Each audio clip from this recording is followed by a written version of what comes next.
আগের দিনই বলেছিলাম না, মোহনবাগান সমর্থকরা সবার সেরা। কেন সেরা তার প্রমাণ আজকে তারা আবারও দিল।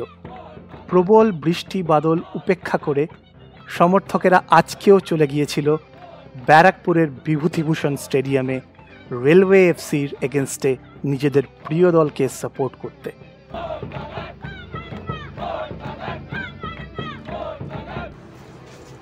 বিয়ন্ড রুটিনের পক্ষ থেকে আমরা এবারের কলকাতা লিগে একটা ম্যাচ ডে রিচুয়াল করে ফেলেছি। টিম যখন স্টেডিয়ামে পৌঁছয় তখন আমাদের তরফ থেকে ফিস্ট বাম্পের মাধ্যমে তাদের প্রত্যেককে জানানো হয় ম্যাচ ডের জন্য শুভেচ্ছা। আজকেও কিন্তু তার অন্যথা হয়নি। জয় মোহনবাগান, জয় মোহনবাগান, জয় মোহনবাগান। ম্যাচ শুরুর কিছুক্ষণের মধ্যেই ক্যাপ্টেন সন্দীপ মালিকের গোল।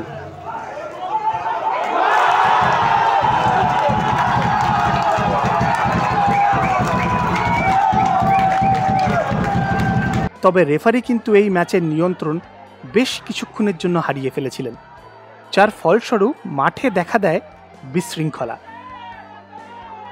রেলওয়েজ মোহনবাগানের প্লেয়ারদের সাথেও দুই দলের অফিসিয়ালদেরও লাল কার্ড দেখান রেফারি। মোহনবাগানের তরফে লাল কার্ড দেখেন সালাউদ্দিন আদনান। রেলওয়ে এফসির তারক হেমব্রম গুরুতর চোট পেয়ে মাঠ ছাড়েন। মেডিকেল ইকুইপমেন্টের অভাবে পা যাতে স্টিল থাকে সেই জন্য ব্যান্ডেজ বাঁধা হয় দুটো ছাতার সাহায্যে। শেষ পর্যন্ত ম্যাচ শেষ হয় 2-0 গোলে। গোলদাতা সন্দীপ মালিক এবং শিবম মুন্ডা। সালাউদ্দিনের লাল কার্ড, পরের ম্যাচটায় কি মোহনবাগানের একটু অসুবিধা হবে? না, এটা অ্যাকচুয়ালি সালাউদ্দিন একটা ভালো স্ট্রং প্লেয়ার, এটা নো ডাউট। বাট হ্যাঁ, আমাদের বিশ্বাস আছে আরও যারা প্লেয়ার আছে আমাদের টিমে তারা খুব ভালো খেলবে। অ্যান্ড পরের ম্যাচটাও আমরা জর্জের সাথে আছে, আমরা অবভিয়াসলি জিতব।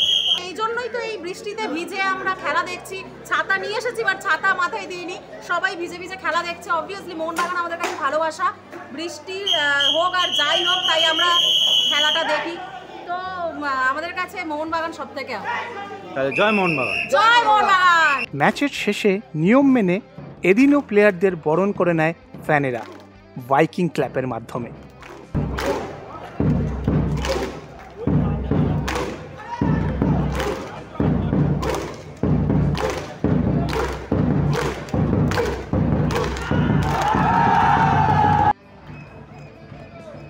গ্যালারিতে দেখা দেয় সবুজ মেরুন পাইরো। তাহলে দিনের শেষে এটাই দাঁড়ালো যে কলকাতা লিগের প্রথম ম্যাচে হোঁচট খেলেও রিজার্ভ টিমের হাত ধরে মোহনবাগানের নৌকা কিন্তু তারপর থেকে তরতরিয়ে এগিয়ে চলেছে।